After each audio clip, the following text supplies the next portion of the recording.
Hello everyone, and welcome back to the Euro Show. Let's cue that intro.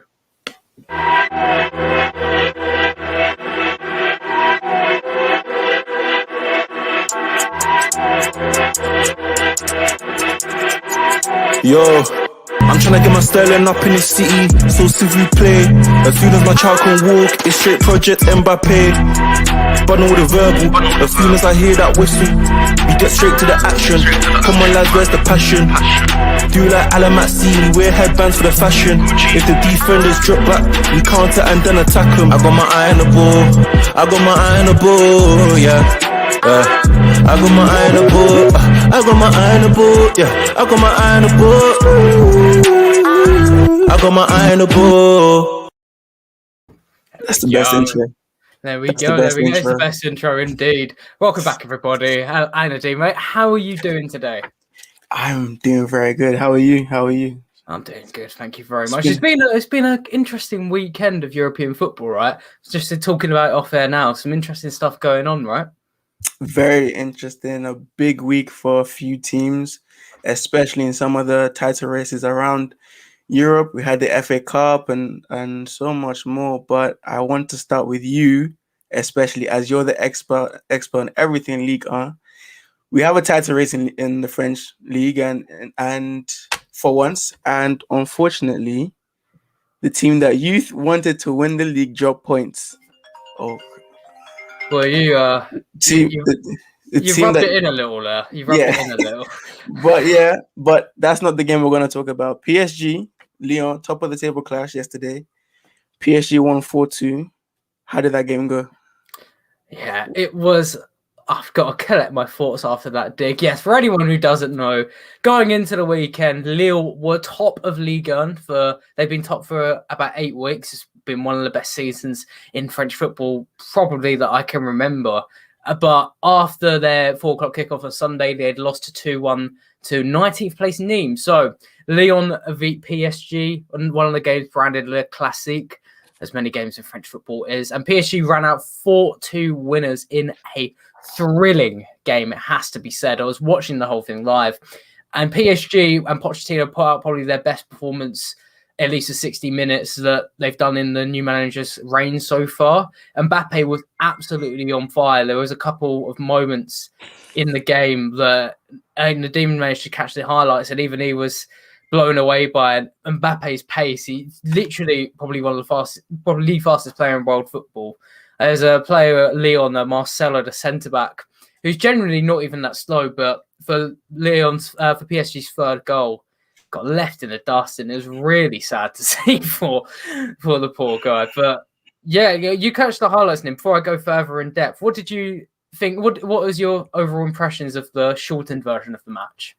That the scoreline favored Lyon because the 2 goals came when PSG had basically given up, and Neymar didn't play. And from what I can see, Mbappe is just on a different planet to everybody else. And a lot of people try and discredit him by saying it's the French league, it's the French league. He'll do that anywhere. He absolutely tore the hamstrings of Marcelo a couple of times.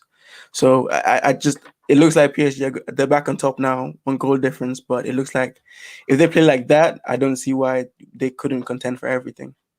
Yeah, they did get a little wobbly towards the end. So for the full picture is that Mbappe opened the score in 15 minutes in with a really sharp finish after a deflected cross. Then Danilo Pereira managed to score a volley after Marquinhos headed towards him in a really world-class fashion. For someone who's only about 6 foot, he gets really high in the air. So it was well played from him.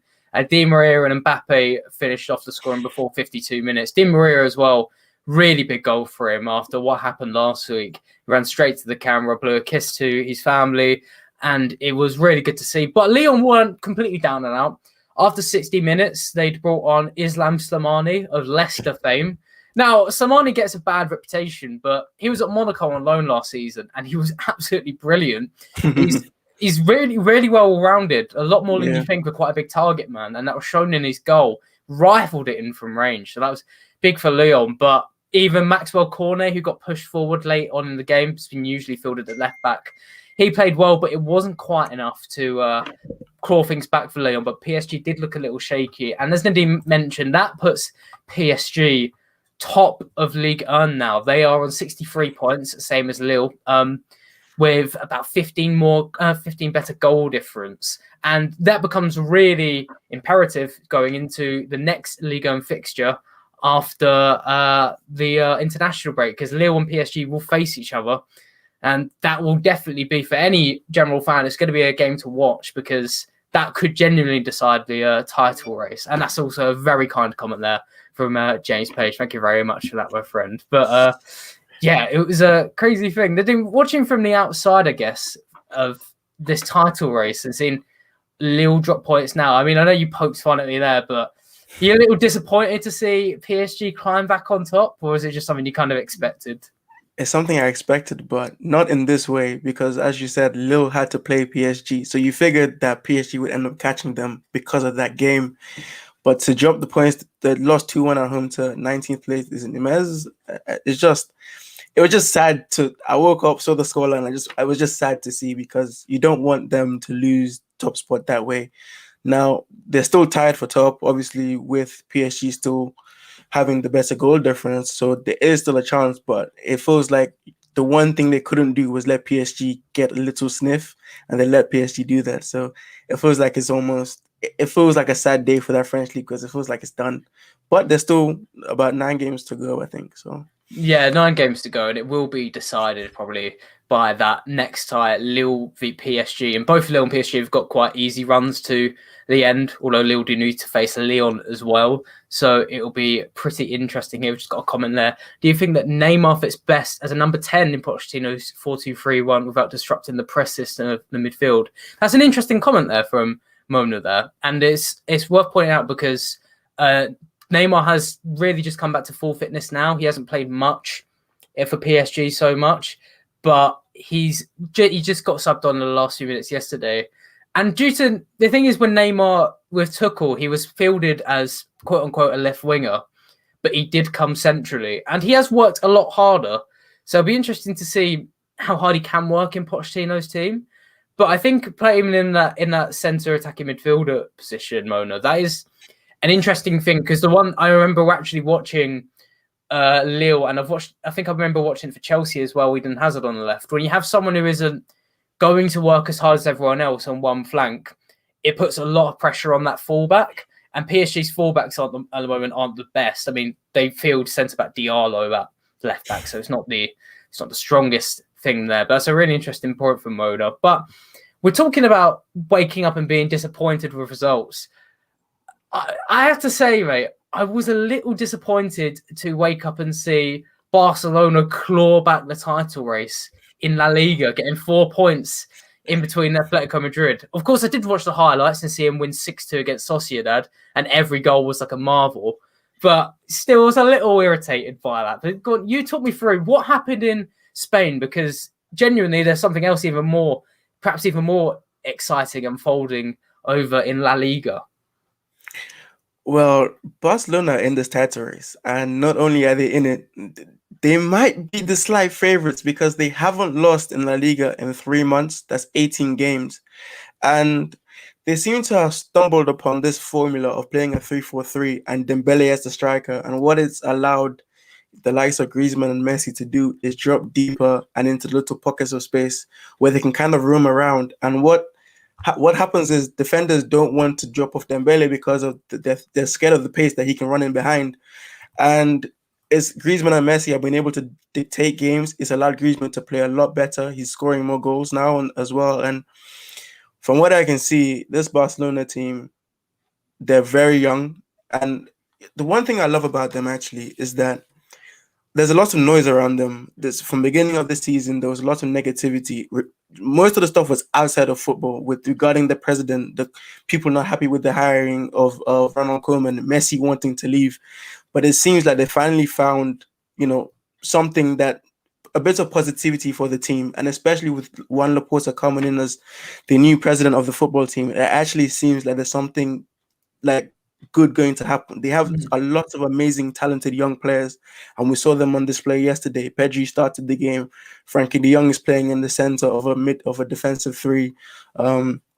Usman Dembele's back, playing, as well as he has in the last few years. So Serginho Dest scored 2 goals yesterday, the first American to score for Barcelona. So they look really good. And Atletico won yesterday, but right, the way Barcelona have been playing, Barcelona still have to play Real Madrid in a couple of weeks, and then they have to play Atletico towards the end of the season. So those 2 games are going to be very critical. So, but Barcelona right now look like the best team in Spain. And I might be putting you on the spot here, but it is something I wanted to note on, because I know what I certainly think of Barcelona, and I imagine many of the viewers, whether it's now or later, will be thinking of Barcelona. They think of this 4-3-3, and you just touched on it there. Barcelona seem to line up in a 3 at the back formation. Now, that's not something I generally think of. And when I was looking at the highlights, I was studying this match as well. It came up straight away. They lined up in a 3 at the back, and I just thought maybe it's just Frankie de Jong would start in defence and then push further up into midfield. But is it genuinely is that actually their shape? They've really changed it? Yeah, really? They changed it. They changed it.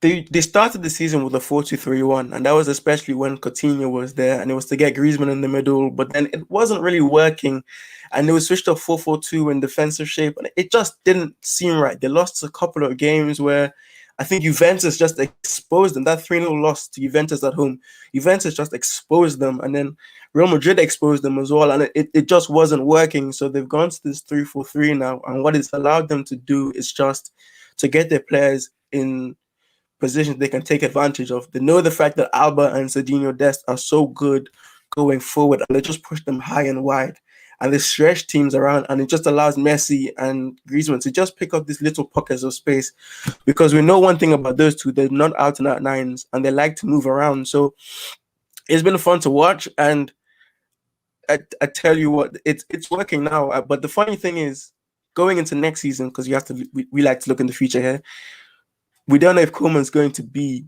the manager in a way, because Laporta's always wanted Xavi to be the head coach. Xavi's doing well in Qatar, so it depends on what's going to happen. But Koeman's definitely making a shout for that job. I don't want to get ahead of myself, because they have another Copa del Rey final, and they could still win the league. But he's doing a lot better job than what was initially thought at the beginning of the season. And I mean, that was definitely shown yesterday. I mean, you were touching on the things off the pitch, and I mean, it was funny that Barcelona weren't winning a league, because it's just funny to laugh at them and seeing everything go wrong. It's like looking at an empty house on fire. It's like, it's not tragic, but it's hilarious. But it was so bad. And it didn't start this season. It started after lockdown. In fact, during lockdown, when everyone was at home, so much negativity. Like Eric Dabidal saying something about the players, Messi, who's notoriously quiet, coming back and firing at his former teammate Abidal. Bartomeus hiring social media people. The other day he was arrested. Like, there was so much outside noise going on with this team, and it finally seems like we can just focus on the Barcelona players on the pitch. Yeah, and I think we should do that, because for anyone who hasn't managed to even catch a couple of goals from this game, genuinely they were all fantastic. It was really reminiscent of the older Barcelona, just in the fact of how quickly they moved the ball.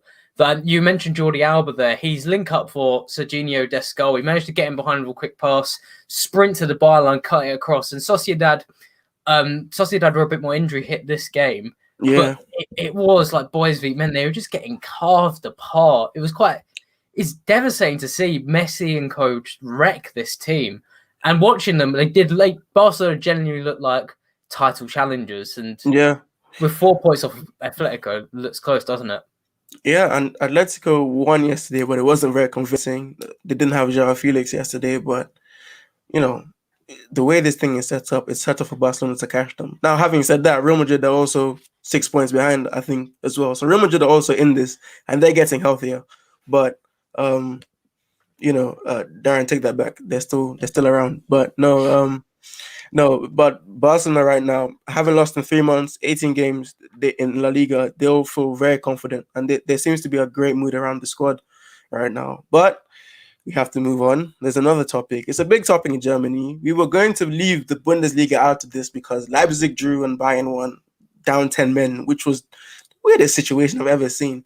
But today, it's been sort of announced. I'm not sure if it's been announced, but it's been reported that Real Sociedad Team B coach Xabi Alonso is expected to take over as Borussia Mönchengladbach head coach beginning next season, with Marco Rose expected to go to Dortmund, having already been announced.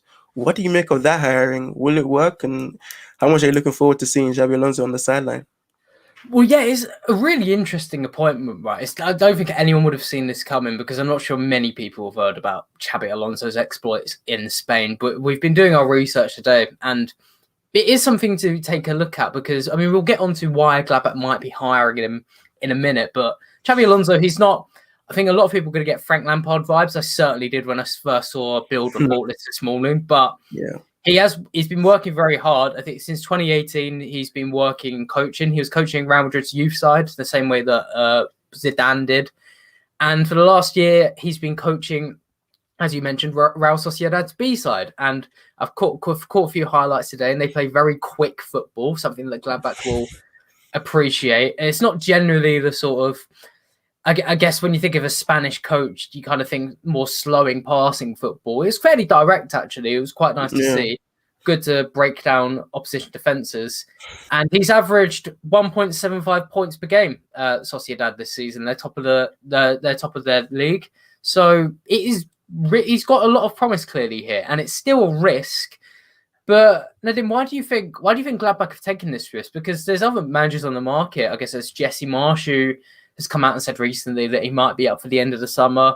Julian Stefan's just left Rennes. Why do you think they've opted for Xabi Alonso here? A lot of teams are doing this, where they're going with former players who, were known as real thinkers of the game. You saw Pirlo with Juventus, and Barcelona might want Xavi back, and now Xabi Alonso is going to Gladbach. Well, for Xabi Alonso, when I look at from when just studying him today, his teams line up in a 4-3-3 that turns into a 3-2-2-3. So it's very, very complex. It's new. It's this tactical innovation that a lot of teams seem to be buying into, and teams seem to love.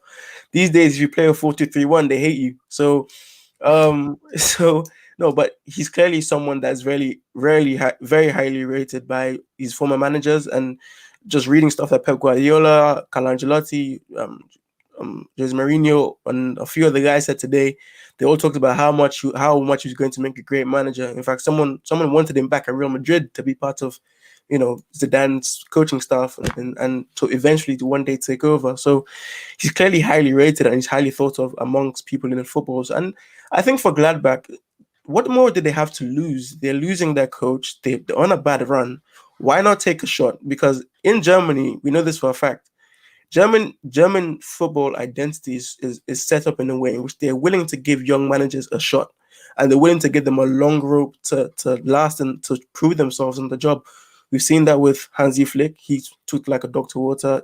Jurgen Klopp in the past, Thomas Tuchel, Julian Nagelsmann now, and Marco Rose was one of those coaches before. So, that he will get a long rope with that team, and they're in a bad space right now, and that's purely because I think Marco Rose announced he was leaving. But there's a lot of talent there to work with. They might lose some players this summer, like Zakaria is one they could lose, and Florian Neuhaus, but they've definitely got talent there. So, I'm looking forward to watching them next season. They'll definitely have a lot of people's eyes next season. Yeah, just a counter though, because I mean, for anyone who doesn't know too much about Gladbach, is that they've spent the last couple of years under Marco Rose, really exciting coach and a really good coach. He's drastically improved Gladbach. Obviously, they've been on a bad run, but last season they finished in the top 4 and they got into the Champions League. They almost took down Real Madrid. Yeah. And do you think that, in my mind, this squad isn't young, by the way. A lot of the players are quite older. The Jonas Hoffman, Jonas Stindl, they're all in their late 20s, early 30s. Yeah.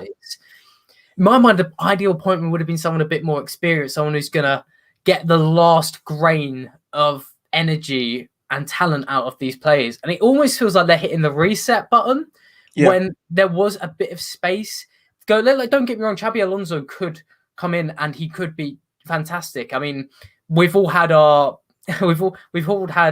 things burnt recently with Lampard failing so badly, Pirlo struggling at Juventus, but Xabi Alonso could easily come in and be excellent. But it's such a big task, and he's got to re-inspire a demotivated set of players. Do you think a young manager can do that? I mean, Daz has just mentioned it there. These top players getting managerial jobs too early. Has Xabi Alonso got this too early? Maybe right appointment, wrong time? I think one thing that is different to other coaches, he has experience. I mean, Pirlo was hired after being told he was going to be, I think, academy coach, and then a few weeks later, well, can you be head coach when Sarri was out? And then you look at someone like Frank Lampard, who had one season at Derby. He didn't get promoted, but it was a good season. And I gets told, oh, come to Chelsea. So Pirlo has more experience than those other two. He's also, I think, he's worked with the a B team side, which is what a lot of these young managers like to do now. He's worked with a youth side of the big club as well. I think, look, it depends on what situation, where you're trying to go. When you have a young manager, you best be prepared to give him as long a time as possible for not only for him to grow with that squad, but he needs to grow as a young manager. If you look at Chelsea with Lampard, Chelsea were not prepared to let Lampard grow as a manager. Lampard might be a very good manager in about 5 to 10 years' time. But for where Chelsea want to go, he's not the guy for them right now. Maybe in 10 years' time, he comes back, leads them to a Champions League. You never know. With Gladbach, it almost feels like their timeline is very different to a lot of these top clubs. So it feels like they can afford to give Xabi Alonso a 3-4 year period of him just growing into a manager. And maybe in about 3-4 years' time, they're Leipzig. They're the team that's challenging Bayern Munich for a title. So, and that's what they're probably hoping. And I'm sure, I like to give people the benefit of the doubt and say they wouldn't do this if they didn't do their homework. And Gladbach have been very well run for the last few years. They wouldn't do this unless they didn't know something that we all haven't seen yet. So it's a risk hire, but then again, if you hire, it's always a risk. There's always risk involved in all these managers. But it's just with this one. And they're at a level where they can accept the risk. I get where you're coming from there. Yeah. I think we should do, with Xabi Alonso coming in, I think we all need to make sure, though, we can start properly judging him after the second season, because after watching Lampard at Chelsea quite closely, it's quite clear that in his first season he was benefiting off Maurizio Sarri's coaching that got Chelsea to a point where they won the Europa League in style at the end of the season.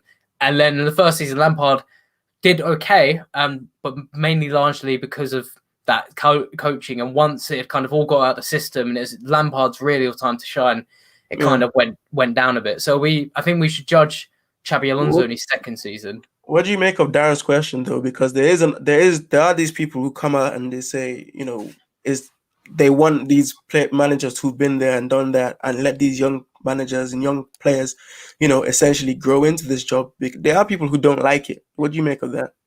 I'm kind of one of those people in a way that it's a bit like I was talking to a friend about this recently, actually. The idea that imagine you've spent like 10 years in your job and that there's a promotion opportunity available and you've got all the skills for it, you've got all the qualifications, and you're on paper, you're the safe, smart choice. And then a 19-year-old comes in and says, I've never worked here before. I've done this little bit of work experience for 4 weeks, but I reckon I could do a better job. And then the company goes, yeah, we'll take him instead. It kind of feels a bit like that at times. But 100% see your point, because there is this thing in society where we want the shiny new object. And that's what happens. And you see in all sports, I was looking at something in cricket, I saw it the other day in golf, in all these leagues. People want the shiny new object, and the person that's been there and done that, if they have like a slight dip, it's go, please. If you look at Tottenham right now, they want, and obviously Jose Mourinho, the form hasn't been good, but they want Mourinho out, and they want one of these brand new, shiny, brand new toys, and it's just the way society is right now. But I think to answer Dan's question, I think it depends on the job. Some of these top jobs might come too early for these guys, but a Gladbach is a good job to have. Yeah. They're not expecting to win the league. It's a very safe job in a way, and they will give you a long time. So I think it's okay. Yeah, I think it's I think these managers can be smart as well. By the way, we're hitting 10, 11 concurrent views, so we're doing pretty well at the moment. Thank you guys for watching. But there's an interesting story I have to share about Julian Nagelsmann, actually. Just before he moved to RB Leipzig, when he was at Hoffenheim, he was actually offered the Real Madrid job, specifically by Florentino Perez. He got rung up and said, we'd love to have you in. And that was definitely a case of big job too early, like Daz has just mentioned there. But he completely turned Perez down and he said, look, I really appreciate the offer, but I myself am not ready and I have things to learn. and therefore he sought out RB Leipzig and went there specifically to improve his game, not necessarily to prove himself, but literally to learn. So I think if we have the managers like that, then it's going to keep the balance of managers who are the experienced and the ones who are a little inexperienced at trying to learn. If we get the ones who want to chase everything quickly, they are going to get burnt quite quickly as well. Yeah, I think it's tough on these guys because you never know when these jobs will come around again. Like Frank Lampard doesn't know when that Chelsea job will come around again. That's the issue. Once it comes, you have to take it. Julian Nagelsmann must have really believed that he was going to get better for him to turn down Real Madrid, because we all knew when he was at Hoffenheim, he was going to be a great coach. It was always known that Nagelsmann was going to be a great coach. So he must really believe in himself. But I also think I watched I don't know if you guys have watched this, but I wrote about this on my blog. Guys, check out my Twitter page, by the way. I wrote about this. It's called, there's a series on Netflix called The Playbook. And it looks at some of the greatest coaches in different sports. And it had Jose Mourinho on there. And he was talking about the fact that in order to be a great manager and to consider yourself a great manager, you have to be able to manage a big team. It's all well and good taking these small teams up and putting them in in scenarios where they haven't been before. But if you can manage the biggest players in the world, the biggest egos, then you're definitely a top manager. And that's what he says separates the rest. That's the way I kind of look at it. Was Frank Lampard ready to manage those guys? Maybe not. Was Pirlo ready to manage Cristiano Ronaldo? For me, I don't think he's done as bad a job as people are saying. But clearly, in a lot of people's eyes, he's not ready. So it just depends on the type of jobs you're taking. But we will see. We'll see. But I'd like your analogy, actually. Someone new coming along. I like that analogy a lot. Yeah, and you I think the best way to sum it up is when it goes really well, when it's a Pep Guardiola, it's like the best thing in the world. You've got the hottest coach on the planet who's got these fresh ideas. It's amazing. But when it doesn't work, it's easy as a fan. It's easy to get frustrated because if an inexperienced manager comes in, or we'll keep the analogy, if you've been pipped to the post by the 19-year-old who's come in and got the promotion, and he makes a massive mistake on the first day, instantly your reaction straight away is to go, well, I wouldn't have done that. An experienced guy wouldn't have done that. If Carlo Ancelotti had been at Chelsea, he wouldn't have made the mistakes Lampard would have. But if Lampard had gone well, we would all be sitting here and saying, what an appointment and ahead of the curve. But it's a nice thing to hit on there. It's a good question. Yeah, but look at Arsenal with Arteta. Arsenal are giving Arteta a very long rope because there's a graphic out there with his results around that Christmas time. It is dreadful. That gets you sacked at most teams. Arsenal clearly said, you're a guy, so make all the mistakes you want to make. But when we give you the team that is ready to challenge for a title, you better not make those mistakes. And that's essentially what they're telling him. So you have to be willing to give these guys a long rope, and it has to be the right job. So if you're the young manager, like if you look at Nagelsmann, if Nagelsmann had gone to Real Madrid and struggled in that first season, was he getting a second? I doubt it. That's not how Real Madrid work. So it just depends on the job. The right job has to be for these young managers. And, I wish Xabi Alonso well. I think it's a good job for him. Yeah, and that was a nice way to sum up about Arteta there. But I think we've spent long enough on that topic and we've answered quite a bit on there. So let's just head into last couple of sections. So we wanted to finish up on some of the European fixtures. Obviously, we predicted some last week. We were quite wrong with a couple of them. I think we said that we saw Atlanta going to Real Madrid and causing an upset. We said Tottenham would breeze past Zagreb like it's walk in the park.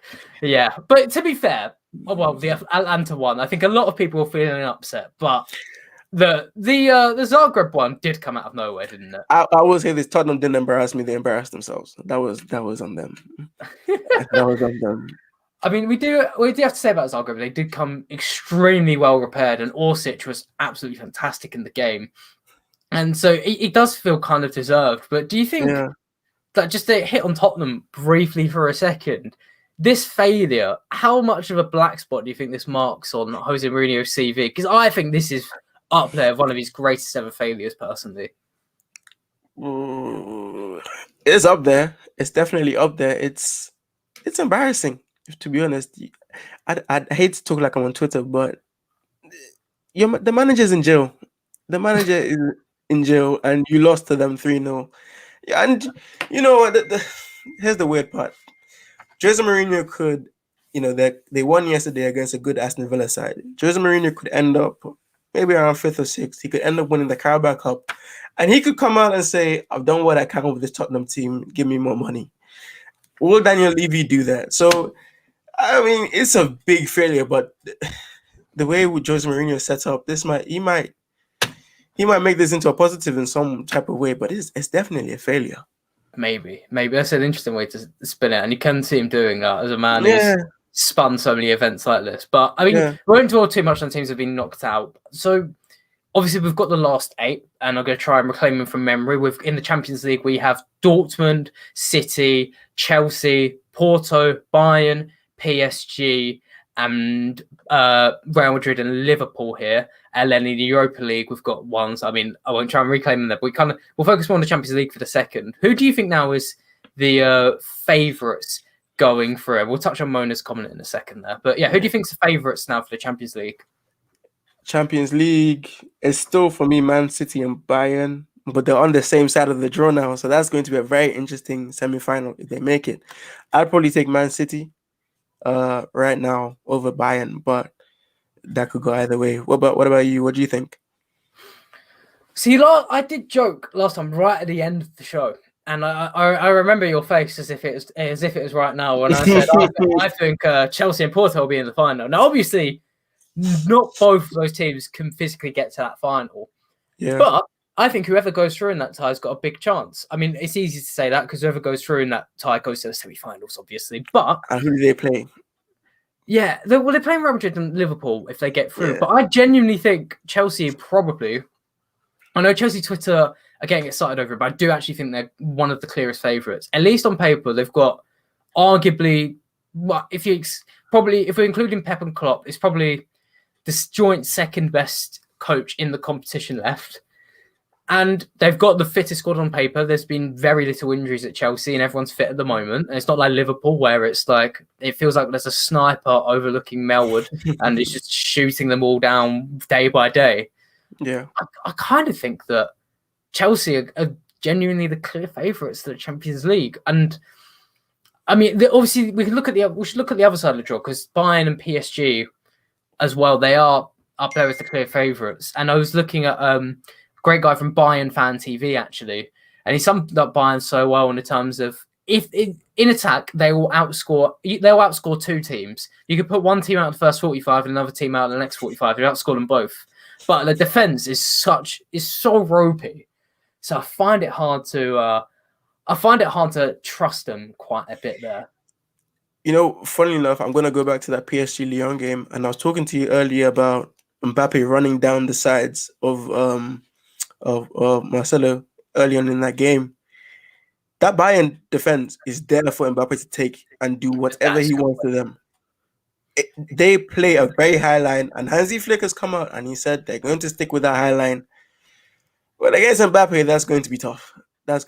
And look, Bayern, they clearly will outscore you, but that defense does not fill me with a lot of optimism, which is weird because it's basically the same defense that was there last season when they won the league. And won the Champions League again. But this season they seem to have regressed. What do you think? I'm not sure, to be fair. I mean, with Bayern, I think you're right though in saying that I think Mbappe could literally tear Bayern's defense like completely and utterly apart just because of his speed. And like, imagine Süle at right back. He's not got a chance against Kylian Mbappe there. But I think there's been. Mona's just left an interesting comment there. Thoughts on Real Madrid's chances against Liverpool. You're the resident La Liga watcher expert, so I want to let you take that, Nadim. What do you think the chances there? Because from my perspective would be that, like from the boring analysis sort of thing before the season, I would have said Modric and Kroos are finished because they're so old. But they were decent against Atalanta. What's your take on it? They're getting healthy, which is the main thing. There was a period this season where they had a starting 11 and all academy players on like the bench for like a 3-week period, and now they're getting their players back, probably apart from Hazard, who looks to be out for the season. I rate their chances highly, and especially because that midfield 3, Sergio Ramos, Varane, the core of that Real Madrid team are serial winners. That's why I don't think they're out of the La Liga, and that's why I still give them a chance in for the Champions League. And Liverpool, decimated with injuries. I don't know if Henderson will be back by then. And they haven't been in the greatest of form. They played better against Wolves. They won that game 1-0, which is always a hard place to go. But I think Real Madrid have a really good chance of winning this game and winning this tie. And Liverpool as well it'll be a tough game for them. But I think Real Madrid are favourites to go through on that one. What do you think? I think it's part of a question I was actually about to ask for Real Madrid, because I think the biggest plus point they have in the competition over everyone else, and I'm going to keep Moni's point on screen because I think it's pretty relevant. It's probably a question she's thinking of as well. Is that they've got experience over everyone else. There's no one who's won the Champions League like Real Madrid so dominantly and so clean cut.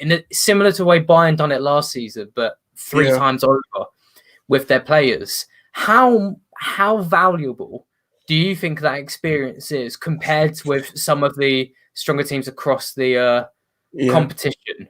How valuable do you think that experience is? It's incredibly valuable, especially if they faced a team like Man City in the final, who don't really have that experience. But having said that, Man City beat them last season. So, but look, experience is never a bad thing. It's never a bad thing to have on your side. And especially given the fact that maybe Modric and Kroos aren't what they used to be. They're still great, don't get me wrong. They're still 2 of the top midfielders in the world. But they know that when they have a great feeling when it comes to the Champions League. They always think positive thoughts when it comes to the Champions League. And maybe the league isn't going as well as they want it to go. They're a few points behind Atletico and Barca ahead of them. But they'll feel very comfortable in the Champions League. And that's why that experience of Modric and Kroos, who are playing a lot better, Casemiro is playing well, they should feel very comfortable and that they can win this tie. And they should feel very comfortable that they can get to the finals. They look at that side of the draw. They think they can beat anybody. But the same thing with Real Madrid, we've also seen them have some issues where they do lose to lesser opponents. So, interesting to know. I kind of hope they don't do well, because then they do bring Odegaard back, as Mono's just pointing there, because he deserves to come back. Let me take this one. Go on. I'm an Arsenal fan. I do not want him anywhere near Real Madrid anymore. He is Arsenal. I am going to the airport whenever it is, sorry. I'm going to the airport and I'm getting Odegaard and I'm stopping him from boarding any flight back to Madrid. I want him at Arsenal. His performance this weekend was sensational. I am not letting Martin Odegaard board a plane back to Real Madrid. So no, to answer your question, no, you can't have him back. He's Arsenal's. I will say, to add a bit more, add a bit of water on Nadim's flame. Fabrizio Romano did report at the moment there's zero talks of Arsenal keeping him. But this is Real Madrid, the same side that let Mateo Kovacic go, and when they had an aging midfield and they should have kept. This is the same Real Madrid that barely gave Luka Jovic a chance. So I think Odegaard. Go on. No, go ahead. I was going to say, I think if I can see Odegaard leaving. But I can see Odegaard by leaving, leaving to Arsenal, moving there permanently. But I think if he leaves Real Madrid, that will symbolise a massive failure of a generation at Real Madrid, of bringing in so many talented youngsters only to ship them out before they can even get the maximum value from them. But what were you about to interject with there? No, looking at Real Madrid, I looked at their signings in the last few years, and only Ferland Mendy and Thibaut Courtois can look at and can say they've been a success. Everybody else has been up and down. Vinicius looked like he was going to be the next best thing from Brazil, and he hasn't hit top form. Hazard has been very unlucky with injuries. So having Odegaard, there seems to be a little bit of a power shift and a power struggle at Real Madrid. Zidane trusts the Odegaard, and he's willing to fight with the Odegaard. There's a lot of young players in and around that squad that feel like they should be given a chance. You talk about Luka Jovic and a couple of these young guys around, and Odegaard included. And he could symbolize a changing of a guard for Real Madrid, but I don't know if Zidane is the coach. Does he want to change the guard? Because I don't think he does. So I could see him staying at Arsenal and Real Madrid inserting a clause back into that, into basically a buyback clause at some point. That's what I could see happening. Oh, fair enough. Well, Before we had one section left, but before, as we talk about it, anybody else in Yeah. the comments, if you want to leave any questions, we'll get to in the last remaining bit of the show. Mona, if you want to hit any more, Daz, Shoot whatever us you good guys want questions. to ask. Yeah, so Mona, Mona's giving the big support. We're loving it. yeah. Shout out to Um, Mona. Yeah. The last thing I wanted to, I guess, it's a bit more of a personal thing. I wanted to ask, Yeah. what games are you watching over the next couple of weeks? Because obviously, international break usually has a stigma to it, and I think in European fixtures, I guess is a little. There's some weak ones like England beat San Marino. Wonder who will win that one. But but I think I think most players, all teams basically are. All international teams are out playing their fixtures, whether it's South America, North America, and Africa in their AFCON qualifiers. So, any games you're targeting at the moment to watch? There's no standout game. Like I think in the last few international, windows, you'd had Germany, France, or Germany, Spain, and Spain actually destroyed Germany, and you had England, Belgium in the last one.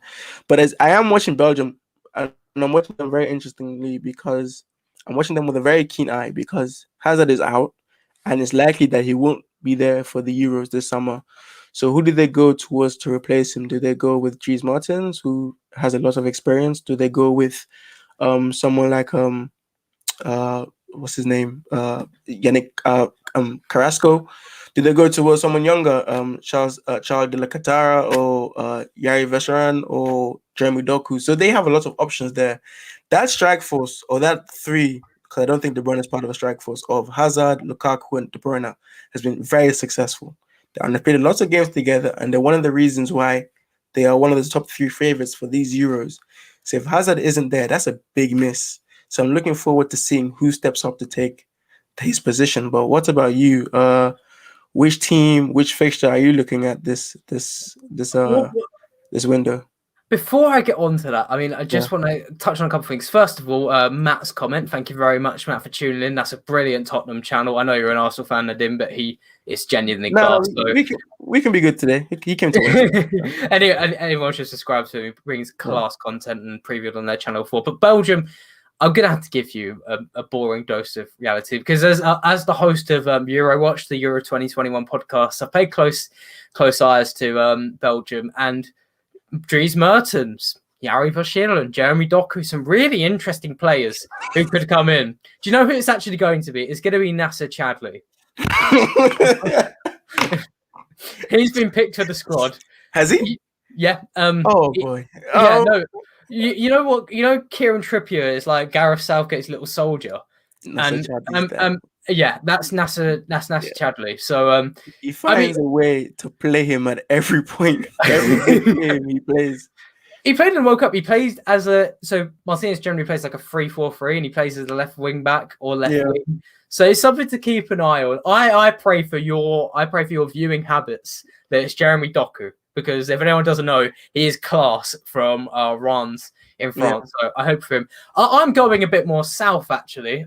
The game I'm looking out for, I want to make sure I get the right team. I mentioned I'm going to be looking at the African Cup of Nations qualifiers. Yes.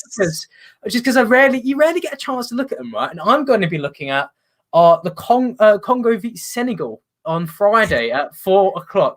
Now that's a sentence I didn't predict myself saying. I'm not going to lie to you a few weeks ago, but I've been a long banger of the drum that Senegal are going to go far in the 2022 World Cup.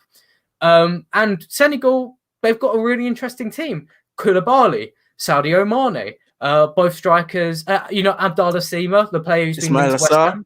Yeah, Ismail Assar. Edouard Mendy from Chelsea. Yeah. They've got a bunch of interesting players. Got a really strong team. So I wanna catch an eye of what they can do in the African Cup of Nations. There's a few other games. Ghana will be playing. Nigeria will be playing. And also, this is very important. Sierra Leone will be playing. That's where I'm from. They'll be playing Lesotho. So I'm looking forward to that. And I will be, I don't know if I can watch it, but I will be keeping a close eye on BBC commentary. And Sierra Leone, don't let me down again. Yeah, we'll be looking at BBC commentary and definitely not very legal links we can find on the internet. Those never are me. Definitely not those very legal links, so we can find.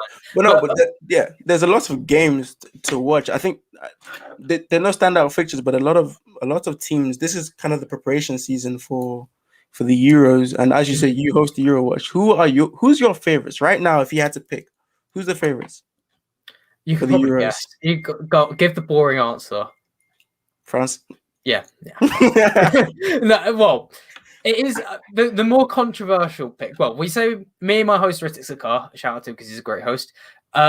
It's France are the favourites, and we predict Portugal to reach the final. The semi-finals are going to be Italy and I forgot the other team. We know Italy are going to be in the semi-finals, and we think Italy and Spain. Yeah, Italy got a strong team. No, they do. Yeah, I'm just saying there's an English team there that have talent too. Oh, I mean, well, just quickly touch on my comment here. Unpopular opinion: Belgium should have won against France in the 2018 World Cup. Hazard won't ever play again. That's quite a strong point there because Hazard. Yeah. No, go ahead. Sorry. He had the game of his life, didn't he, in that 2018 World Cup? It was brilliant. Yeah, sad to see him not play. But he's 30. He'll be back again soon. Yeah.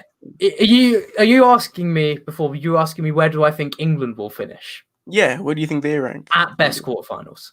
And it's not because of the talent. It's nothing to do with talent. England's coaching. Yes.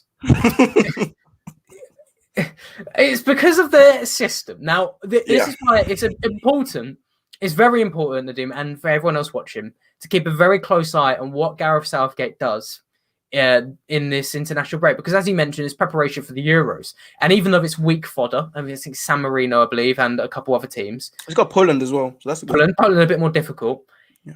If Gareth Southgate plays a back three, England will flop in the quarterfinals because in the Euros, because in the back three, it's generally three centre backs. Two, it's like Kieran Trippier still somehow I don't know why he's been picked over Trent Alexander-Arnold and Chilwell, fairly decent, and then centre mids Calvin Phillips, Declan Rice, or James Ward-Prowse, and then he's just going to ask three decent attackers to try and win the game, and it's horrible to watch. So that's my prediction. I think if they are going to, thank you, brother. I'm spitting facts. Eric Dyer as well. I mean, Mona and I are on the same wavelength for a lot of these questions because Eric Dyer should not be in any England squad whatsoever. I mean, if you want to hear my thoughts on Eric Dyer and England team, I mean, my current thoughts are why, but the expanded thoughts will be in my podcast on Wednesday, and it's loud, it's explicit, it will have an 18+ rating because I cannot believe the squad list for it. So go on. Quickly to touch on Mona's point, Eric Dyer is a good player, and let me not disrespect him by making out that he's some bad player, but I don't understand Southgate's criteria because. Tottenham fan. Oh, well, anyway, fair enough. but you cannot tell me that you dropped Trent Alexander-Arnold, who should be at the Euros and should be England's first choice right back. I don't care how bad he's playing or anything like that, and then keep people like Eric Dyer in the squad. That doesn't make sense. That's contradicting your own statement. Why would you do that? Well, Eric Dyer, I sort of understand. I mean, Matt's given a fun comment there, but at least Eric Dyer is playing professional football, whereas Kieran Trippier has not played professional football for 3 months. The fact he is in there, you know the phrase undroppable. Yeah. You could not be. Kieran Trippier could get shot in the leg and you'd still be put in the Euro squad. Guys, is Tomori better than that's a brave. I mean, to be fair, I know Tomori's having a good season, yeah, and I don't know how well it's getting on. He's playing well. No, he's playing well. Abdir, we'll meet in the middle, mate. We'll say Andrea Pirlo delict, maybe close to Tomori. Also, Delit's had a good season too. So. Fair enough. I haven't watched the event as too much, but what's the final comment here? We've got Matt saying worst part of all of this is Dyer's just said he's happy with his performances this season. I can understand from a Tottenham perspective that must be extremely frustrating. Matt, just while you're here quickly, we're going to finish up in a couple of seconds, but. Matt, do you think Eric Dyer's his drop off in form, which has been well documented, is that due to him or more Mourinho playing him as a centre back? How balanced is it? Do you think it's the manager and the coaching, or is it individual player going on a massive slump down into the abyss? Matt, if you're still here, do you want to comment that? I mean, while he's doing that, Nadim, what do you think? I will say this. I think it's harsh. The thing with Eric Dyer is you can understand picking him. There are not many options. And to start this season, there were lots of questions around who are England centre-back pairing is going to be. I think right now, if it was a two, it would be John Stones and Harry Maguire. Harry Maguire, he seems to be one of Gareth Southgate's favorites. But another guy you look at, Ben Godfrey, he's been having a great season. Ezri Konza, I'd argue he's been better than Tyrone Mings this season. Konza has been incredible. Why doesn't he get called up? And that's kind of the issue, in that it just seems to be so many contradicting statements when Trent Alexander, you're preparing for the Euros, and you're dropping arguably one of your best players because you're saying he's not in form, and then you're picking someone else who really and truly should not be in your squad. That's the issue that England fans have. There's no consistency with that decision. I mean, we'll just finish it off here with Matt's comment. There we go. I think he's a terrible player who's played well for a short while. He's not in a good expansive team because he's poor one-on-one defender on the counter, and he's not good in a low block because and we don't get to see the rest, unfortunately, on a StreamYard. But I will say that Matt has provided very cold analysis, but fair analysis on Tottenham. And he even throughout Zagreb, he was fair to the team, even when everyone else was dumping on them, giving some class analysis. There was extended pressure on him in aerial duels because of extended pressure and aerial duels will force him into an error. He can't deal with anything other than Marine and Wolfsburg players. That is a harsh point. You know what? There's always a saying that you defend your own, but my goodness, Eric Dyer, please don't read these comments.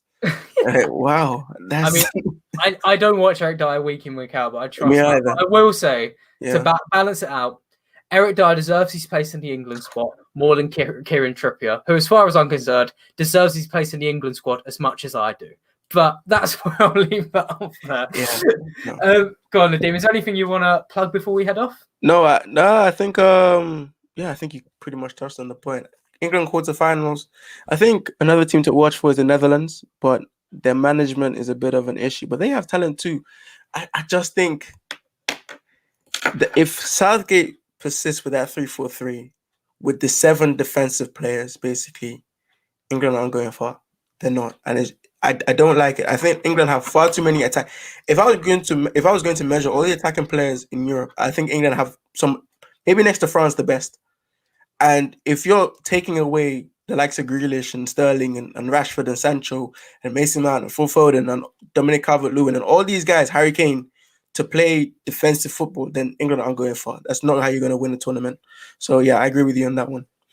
Yeah, and I don't think you hit the nail on head. That's basically exactly how I would sum it up. But I think we'll end it here because we've had a very good show today. Lots of some really interesting questions in the comments. Yeah. Wait, actually no. We promised Mona that we'd answer her question. Actually, let's go back to her question. Oh, was it? Go on. She did ask.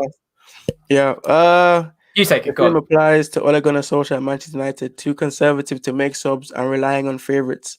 It seems that the teams regressed as new players, especially lose confidence when played out of position. I see your point. I look at the playing of Fred and McTominay midfield as he clearly trusts them, and slightly odd. It's a bit odd. Fred yesterday was anything. He was erratic, giving away the balls for the first goal, and even before that, you saw that goal coming because he kept giving the ball away, and I'm sure he'll play the next game, and he'll play the next game after that. I think, look, Ole, for me, saying this because I live in a house. I have a household full of United fans, and I think he's done a better job than he's given credit for. But also, people who praise him probably praise him too much. If I'm being honest, he hasn't been as bad as people are saying. He hasn't been as good as people are saying. He's taken United from. I said this the other day on a podcast. I said he's taken United from us thinking that Rashford and Martial had to be sold for Ivan Perisic under Mourinho to us believing that Rashford at least is going to be a top player. And he's improved some players, and he's improved the likes of Mason Greenwood coming in, and he's giving these young players a chance. And it's been fun to watch them going forward. They do have an issue when they face teams that sit back on them. And the pattern of play and the style of play, I don't see a reason why you have to play McTominay and Fred, against teams that are sitting back on you. McTominay, I can understand for his runs into the box, but Fred, really, that doesn't really make sense. Pushing Paul Pogba out on the left against Arsenal, when he came into the middle, he dominated the game. Stuff like that is where I will push back on him. But I think, given this season, they're second in the league. they were first at one point. I don't think many people had them there. I think he's done a better job than he's given credit for, but he's not as good as people try and make him out to be. I'll say that. What do you have anything to add to that?